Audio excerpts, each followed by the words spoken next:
Nah, kita lanjutkan lagi video One Piece terbarunya. Langit Elbaf yang biasanya dipenuhi kisah heroik para raksasa kini gelap oleh bayang-bayang kehancuran. Im Sama, sosok tertinggi di balik pemerintahan pusat dunia sendiri, telah bangkit melalui tubuh Gunko, seorang misterius yang wajahnya masih tersembunyi di balik perban itu tadi. Dengan kekuatan Domi Reverse itu, ia mengubah legenda-legenda Elbaf seperti Dory Brogy menjadi raksasa iblis tanpa jiwa. Sementara monster dari dunia mimpi Gillingham sendiri merayap di antara debu pertempuran sendiri, tak bisa mati dan tak bisa dikalahkan karena regenerasi mereka cukup abadi nakama. Di tengah kekacauan itu, Luffy dan kru topi jernih berjuang melawan keputusasaan. Haus Sokuno Haki Im Sama yang mencekam ngebuat bahkan para veteran seperti Jinbe gemetar tuh melihatnya. Sementara Nami dan Usopp menangis ketakutan di tempat tersebut. Tapi di balik semua itu, ada satu harapan sih, memang Scooper Gaban tangan kiri Rogers yang terlupakan itu kini bangkit dari luka-luka tersebut bersama Loki sang pangeran Elbaf yang dipenuhi amarah besarnya. Mereka jelas bersiap untuk melawan tirani yang mengancam tanah para raksasa tersebut kan. Pertarungan kali ini bukan sekedar soal kekuatan aja, ada rahasia besar tersembunyi di balik perban Gunko itu. Suara misterius Mosa yang menghilang dan juga pedang legendaris Kokuto yang diangkat oleh bangsawan dunia surga. Semua pertanda mengarah pada satu hal, perang dunia ketiga yang telah lama dinobatkan akhirnya dimulai. Elbaf adalah titik pusat dari pertempuran Ragnarok itu.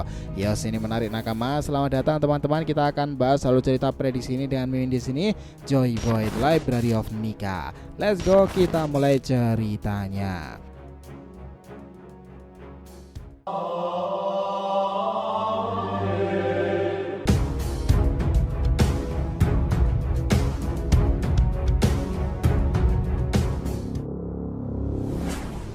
Oh iya, biar terus bisa berinteraksi dengan kalian, subscribe dan bantu ramein video ini ya nakama. Nah, let's go, kita masuk pembahasannya.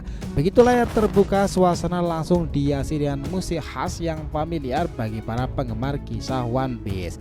Nah, di sini kita akan hadir bagaimana suguhan cerita itu mengesankan lagi seperti biasanya. Nah, di sini ada berbagai informasi-informasi penting yang akan terjadi pada penggambaran chapter-chapter mendatang. Kita melihat bagaimana chapter kali ini ngebawa judul yang juga emosional ya. Di chapternya kemarin juga sudah digambarkan lebih lanjut. Sekarang aku mengerti. Jelas itu rupanya bukan sekedar hiasan aja, melainkan mengandung muatan emosional yang berterkaitan erat dengan perkembangan besar dalam konflik yang sedang memanas di Elbafnya. Judul itu mengacu pada kalimat penting yang menjadi titik balik dalam cerita kali ini. Nah, dimulai dengan suasana yang kian mencekam di dunia matahari. Seiring munculnya Im Sama melalui tubuh Gunko, kekacauan pun tak terelakkan. Seperti yang telah dibahas sebelumnya ya cuy, Im Sama menggunakan teknik mengerikan bernama Domi Reverse untuk mengubah Dory Brogy serta sebagian kru bajak laut Elbaf menjadi raksasa iblis. Mereka bukan lagi tokoh legendaris yang dikenal dan dihormati oleh para raksasa Elbaf, melainkan lebih menjadi pasukan tunduk yang tak berjiwa sendiri di bawah kendali mutlak Im Sama sang raja dunia. Transformasi ini membawa dampak besar bagi negeri para raksasa. Semakin banyak dari mereka yang jatuh ke dalam mode iblis, kehilangan identitas, kehilangan kehendak mereka sendiri. Seakan-akan itu belum cukup ya, Im Sama memperkuat dirinya lagi dengan versi lain dari teknik itu. Domi Reverse-nya sebagai bentuk kekuatan menunjukkan ambisi tersebut untuk pemerintahan pusat sebagai sosok dewa-dewa tertinggi. Ini jelas berbeda dari para antagonis lain yang sering kali hanya banyak bicara tanpa sepada kekuatan pula. Im Sama benar-benar menunjukkan bahwa kesombongannya punya landasan yang nyata tuh. Kehebatannya bukan hanya sekedar klaim kosong semata. Sejak menginjakkan kaki di Elbaf sendiri, Imu telah menunjukkan kemampuan luar biasa heroik itu, seolah-olah tak ada yang mampu untuk menghentikannya sama sekali. Kita lihat bagaimana di saat negeri raksasa sibuk menghadapi teror raksasa iblis itu, muncul pula ancaman dari makhluk yang bahkan lebih tak masuk akal lagi. Monster dari dunia mimpi buruk itu tadi, Saint Gillingham, dengan kekuatan yang ngebuka celah mimpi buruk yang kemungkinan memungkinkannya mengubah monster-monster dari dunia mimpi menjadi realita nyata. Mereka tak bisa mati tuh, karena sejatinya tak pernah hidup di tempat itu pula. Mereka bukanlah makhluk dunia nyata, tapi wujud nyata dari ketakutan dalam sebuah ironi mimpi. Monster-monster itu bisa dihidupkan kembali sesuka hati oleh Saint Gillingham ya. Tak peduli berapa kali mereka telah dikalahkan, kini kini dengan kehadiran Im Sama, monster-monster itu jadi lebih kuat dan menyeramkan dari sebelumnya. Guilliman sendiri telah berubah ke mode hybridnya itu, dan untuk pertama kalinya wajah asli dari sang kesatria Asus itu diperlihatkan. Gigi runcing menjadi ciri khas yang menandai wujud aslinya. Kini hanya Gunko yang masih menyembunyikan wajah di balik perban misterius itu tadi. Menariknya ya nakama, tubuh Gunko kini dirasui Im Sama tengah mempertahankan perban wajah tersebut. Ada sesuatu yang jelas disembunyikan di balik perban itu nih. Bisa jadi perban itu menyembunyikan identitas besar yang belum siap untuk terungkapkan. Brook, salah satu kru topi jerami, diyakini akan menjadi kunci untuk ngebuka misteri itu tadi. Mungkin Gunko itu adalah seorang dari masa lalunya. Nah, mungkin adalah putrinya, kerabat, atau bahkan bagian dari sejarah lama yang terlupakan di masa sekarang ini. Ketika Im Sama akhirnya dikalahkan dan keluar dari tubuh Gunko sementara waktu pada nantinya, kesadaran Gunko diyakini akan kembalikan. Pada momen itulah semua tabir identitasnya akan terbuka lagi. Kisah kemudian menyorot pada kilas balik yang melibatkan Scooper Gaban dan juga Chopper itu sendiri. Beberapa waktu lalu Gaban sempat jatuh ke dunia bawah karena serangan dari Gunko kan, bukan karena kalah loh, tapi karena memilih menyerah demi menyelamatkan seorang bernama Kolon yang notabene adalah putranya. Melihat hal itu, Chopper tak tinggal diam. Ia melompat dan menyelamatkan Gaban menggunakan mode guard point-nya. Itu ngebuat tubuhnya membesar dan empuk seperti bola kapas raksasa. Mode ini jelas memang sangat berguna, tidak hanya untuk bertahan dalam pertempuran, tapi juga untuk menyelamatkan orang dari kejauhan dari jatuh pula. Berkat itu, kini Chopper dan Gaban berhasil selamat dan kini bergabung kembali bersama Luffy, Loki, dan yang lainnya di dunia bawah. Di tempat itu pula muncul percakapan emosional antara Loki dan sosok misterius bernama Mosa. Lewat sebuah denden musi nakama, Mosa menyampaikan bahwa ini adalah terakhir kalinya ia akan menghubungi sang pangeran Elbaf itu. Ucapan ini jelas terdengar menyedihkan dan penuh teka-teki nih. 6 tahun terakhir hanya suara-suara Mosa lah yang menemani Loki selama ditahan. Bagi Loki, Mosa bukan sekedar suara, melainkan satu-satunya alasan dirinya mampu bertahan di penjara dunia bawah. Itulah hal menarik ke depannya. Kini suara itu akan hilang ya, entah karena ancaman atau karena tragedi yang belum diketahui. Yang jelas Loki tak akan tinggal diam dan bertekad mencari tahu keberadaan yang tersembunyi tersebut. Sementara itu, para kru Hajurudin memberikan informasi mengajukan soal sosok tua yang selama ini mereka panggil sebagai Yasan. Ternyata ya nakama, pria tua itu tak lain adalah Scooper Gaban, tangan kiri Rogers yang sangatlah legendaris. Nah, lucunya saat salah satu kru menyebut bahwa Gaban itu adalah orang terkuat ketiga di bajak laut Roger, Gaban di sini tuh langsung ngebantah nih. Menurutnya dirinya adalah yang terkuat kedua, bukan ketiga. Komentar itu secara tidak langsung menunjukkan rivalitas antara dirinya dan juga Silver Rayleigh ya, si tangan kanan raja bajak laut. Sebuah dinamika yang jelas-jelas tuh mengingatkan kita pada hubungan Zoro dan Sanji dengan kubu topi jerami sekarang. Sayangnya momen persaingan antara Gaban Rayleigh saat muda belum pernah diperlihatkan di cerita utamanya kan. Namun besar kemungkinan si nakama Oda sedang menyiapkan kilas balik besar yang menampilkan masa lalu guru Roger dari sudut pandang Gaban itu tadi.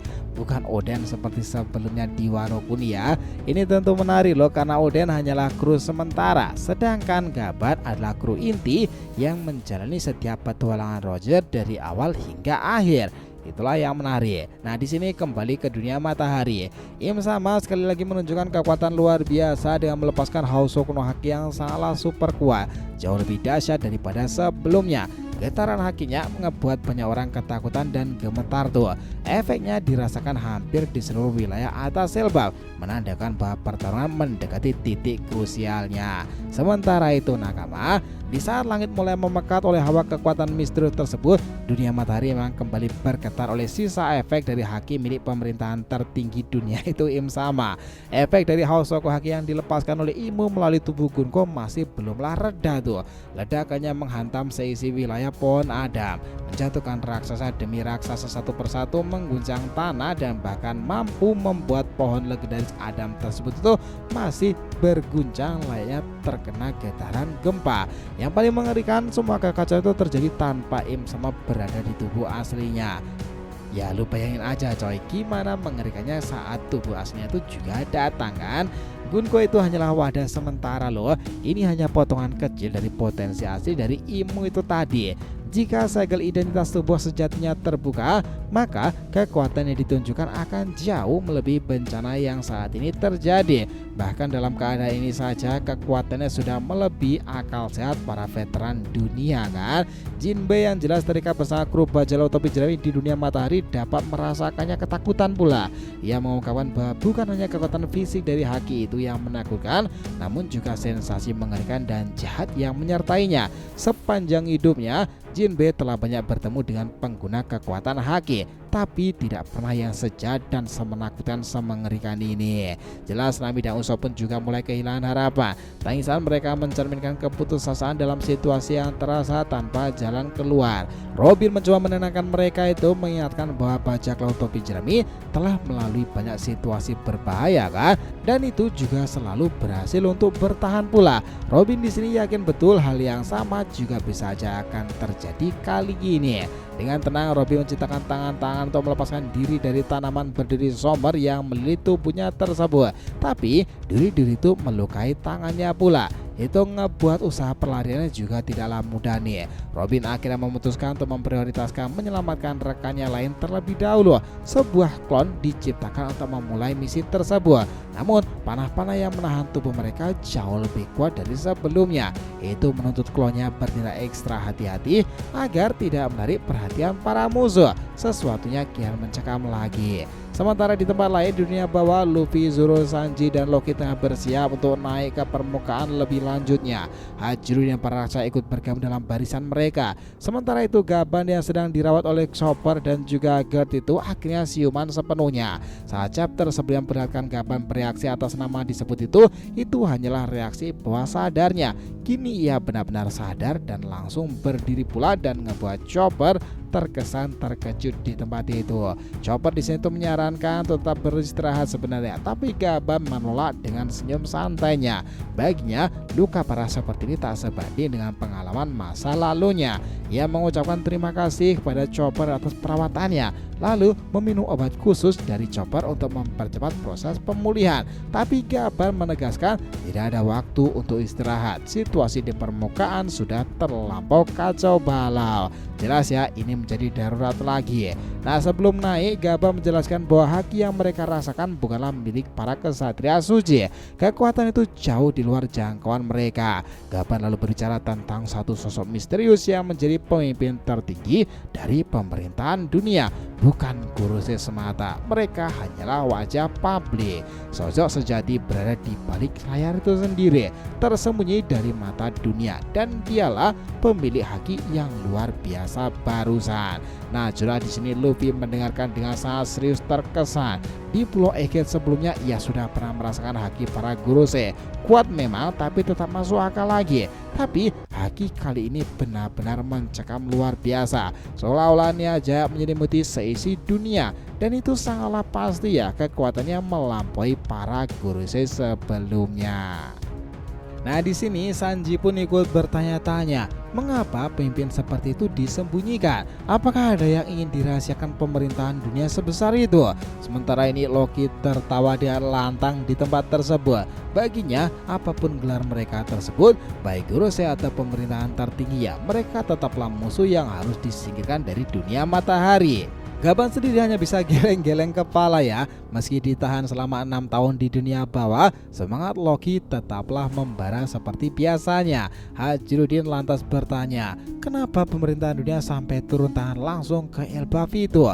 Gaban menjelaskan Elbaf adalah tanah penting berkaitan dengan sejarah kebenaran dan takdir masa depan dunia sendiri.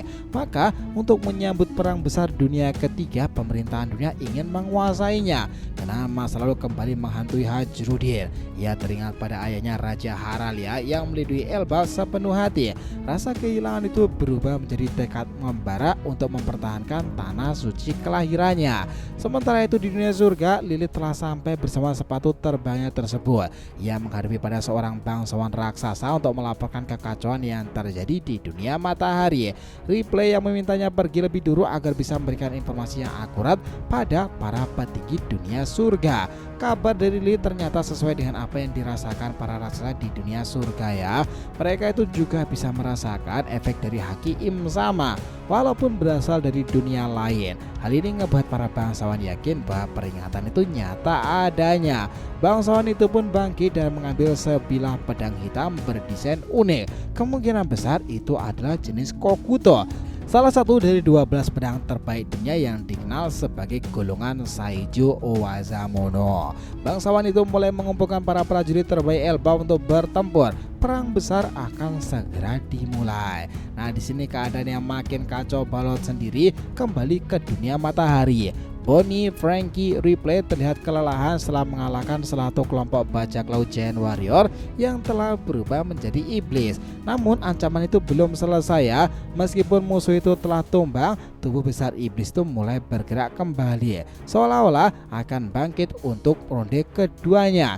Jika mengingat kata-kata Im Sama 2 chapter sebelumnya nakama, maka kengerian berikutnya akan jauh lebih buruk dari yang baru saja terjadi kan. Karena kisah tentang Elbaf itu akan menyangkut pada momentum-momentum besarnya. Orang-orang luar biasa, legenda masa lalu dan orang yang kemungkinan akan menjadi penentu masa depan akan terlibat di momen sekarang ini.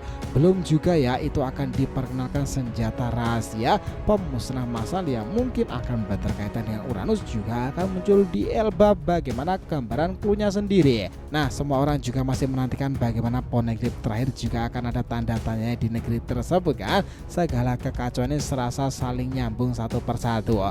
Jadi kalau mau kita simpulkan dalam 3 paragraf di sini, chapter ini bukan hanya puncak dari pertarungan fisik, tapi juga pembongkaran lapisan-lapisan konspirasi terbesar dalam sistem tatanan kisah dunia One Piece. Imu sebagai antagonis utama membuktikan bahwa ancamannya itu nyata nih, bukan hanya lewat kata-kata tapi dengan kekuatan yang mengubah kenyataan pula.